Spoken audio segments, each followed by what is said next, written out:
7 अक्टूबर 2023 के हमास के हमले के बाद इजरायली डिफेंस फोर्सेस पर भी कई सवाल खड़े हुए कि आखिर इतना बड़ा हमला कैसे हुआ। इंटेलिजेंस एजेंसीज मोसाद जो पूरी दुनिया में मशहूर है वो क्या कर रही थी, पुलिसकर्मी क्या कर रहे थे, मिलिट्री के लोग क्या कर रहे थे, और उसके बाद से सवाल उठने शुरू हुए। अब जो इंटेलिजेंस एजेंसी है और पुलिसकर्मी है उन्होंने हमास के हमले को रोकने के लिए अगर वो बॉर्डर पार करके दोबारा आते हैं तो नई व्यवस्था कायम की है। इस वक्त मैं इस्तेराद शहर के ठीक सामने हूं, जो हमास जिधर से अंदर गया था इजराइल में, और वहां पर देखिए सिक्योरिटी एजेंसीज ने कैसी व्यवस्था की। अब यहां पर जो भी संदिग्ध गाड़ियां दिखाई देती हैं उनको रोक करके यहां पर उनकी तलाशी ली जाती है, पूछताछ की जाती है। इस वक्त देखिए ये जो मिलिट्री के लोग हैं उनकी पोस्ट यहां पर है और ये लोग वहां पर लगातार निगहबानी करते हैं, लगातार यहां पर सर्विलांस करते हैं। और ये इस्तेराद शहर है, मैं आपको दिखाऊं तस्वीरों में, देखिए आप ऊपर लिखा हुआ है इस्तेराद, और इसी रास्ते से ये जो हाईवे है इसी रास्ते से जो आतंकी थे हमास के वो पिकअप वैन के जरिए, मोटरसाइकिल के जरिए, गाड़ियों के जरिए, कारों के जरिए अंदर गए थे।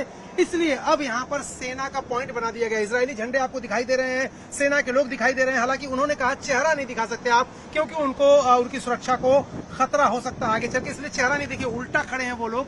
लेकिन मैं इतनी परमिशन के साथ आपको दिखा रहा हूँ कि इस्तेराद में न्यूज 18 इंडिया पहुंचा है तो क्या कुछ यहाँ पर हालात हैं।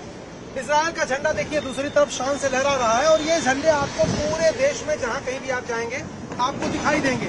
और उसके साथ ही साथ ये भी दिखाई देगा कि किस तरह से जो 101 लोग अभी बंधक हैं उनकी तस्वीरें भी अगर आप देखेंगे सड़कों के किनारे आपको लगातार ये तस्वीरें दिखाई देंगी। ये लोग जो है जहाँ से जाते हैं वो हमेशा अपने लोगों को याद रखते हैं, अपने लोगों को याद रखते हैं, कभी भूलते नहीं।